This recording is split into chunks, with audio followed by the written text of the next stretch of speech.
He stood outside the towering glass gates of Arden Enterprises, a place that screamed money, power, and prestige. His clothes were simple, a faded t-shirt, worn jeans, and old sneakers. The guard at the front barely glanced up before sneering. "You lost, man. Deliveries go to the back." The man didn't flinch. He just looked up at the 30-story building, eyes sharp but calm. "I'm here to see Mr. Arden," he said quietly. That was enough to make the guard laugh. A loud, mocking laugh that drew glances from passersby. You want to meet the billionaire himself. Bro, you can't even afford the pen he signs checks with." The guard crossed his arms, shaking his head. "What's your business with him?" The man smiled faintly, one that didn't reach his eyes. "Tell him it's about his son." The laughter stopped. The guard frowned. "You're joking, right?" The man didn't answer. He slowly rolled up his right sleeve, revealing a long, faded scar running down his arm, and a tattoo that matched the insignia of the private security team Mr. Arden once led before he became one of the richest men in the country. The guard froze. His radio slipped from his hand.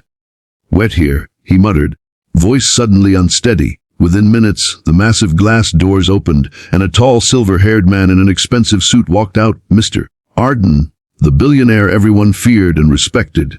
He stopped in his tracks when his eyes met the man's. The color drained from his face. "No, it can't be." The man took a slow step forward. "Hello, Michael," he said softly. "It's been a long time." And just like that, the world around them seemed to stop. 15 years earlier, both men had served in the same military unit. They'd been brothers in arms, inseparable. But one mission had gone horribly wrong, and only one of them came back alive to tell the tale.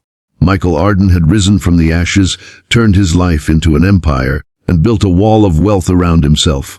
The other, Noah Carter, had disappeared, presumed dead. But Noah hadn't died. He'd lived through betrayal, pain, and the crushing weight of loss. His wife had passed away soon after, leaving him to raise their son alone. Every day had been a battle. Every night a reminder of the friend who left him behind. And now, 15 years later, destiny had brought him back to face the man who had once been like a brother. Michael's voice trembled. "Where have you been all this time?" "Surviving," Noah said, his tone even. "And raising a boy who deserved the truth." Michael's eyes flickered. "You have a son?" "Yes, and apparently..." Noah's eyes darkened. "So do you. A son who's missing." The air between them turned heavy. Michael's composure cracked for the first time in years. "How do you know about that?" Noah looked him straight in the eye. "Because your son called me." Ooh, that single line shattered the billionaire's carefully built world. His 15-year-old son, Liam, had run away weeks ago after a bitter argument. Despite all his resources, police, private investigators, tech teams, the boy had vanished without a trace. Michael had assumed it was another teenage rebellion. But now, standing in front of him was a man he thought dead, claiming his son reached out to him. Michael's voice broke. "Where is he?" Noah looked down. "He's safe. But before you see him, we need to talk." Michael's guard moved closer, but Noah's tone carried quiet authority. "Stay back. This is between us." Michael gestured for the guard to leave. "Fine. Talk." Noah's words came like quiet strikes. "You built an empire on loyalty and trust, Michael. But you forgot the people who stood beside you when you had nothing. You forgot the ones who bled for you. And now you're losing the only person who ever looked at you without seeing your money." Michael's face twisted with guilt. "You think I don't know that? You think I don't hate myself every night for what I've become?" Noah's jaw tightened. "Then prove it. Be a father, not a billionaire. Your son doesn't need another mansion. He needs you." Michael's eyes glistened with tears he refused to shed. "Where is he?" "No." The two men drove for hours through the city, past the glass towers and into the outskirts. A small neighborhood that smelled of rain and earth. They stopped in front of a modest house. Inside, a teenage boy sat at the table, sketching something quietly. When he looked up and saw Michael, his face hardened. "You finally came," Liam said flatly.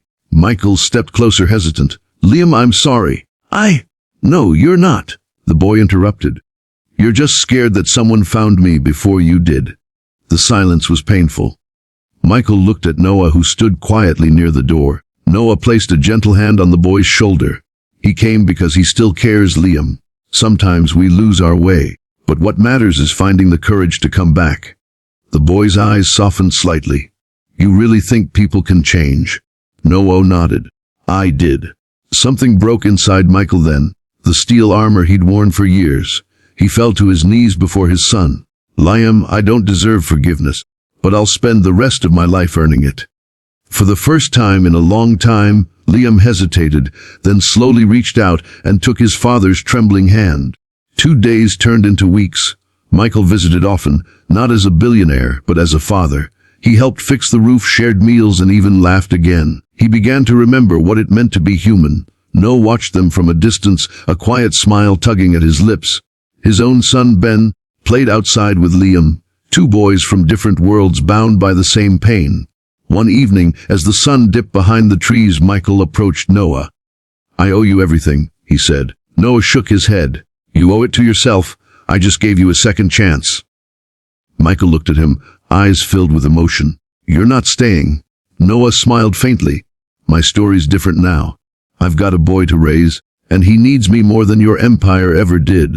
They shook hands, not as billionaire and stranger, but as brothers who had finally found peace. As Noah and Ben walked away into the fading light, Michael's voice called out behind him. No. Noah turned. Michael smiled. You were never the wrong man. Noah grinned. No, Michael. Just the right man at the wrong time. And with that, he disappeared down the road, leaving behind a world he no longer needed to prove himself to, and a friend finally learning what true wealth really meant. Because sometimes life doesn't give you justice, it gives you a second chance.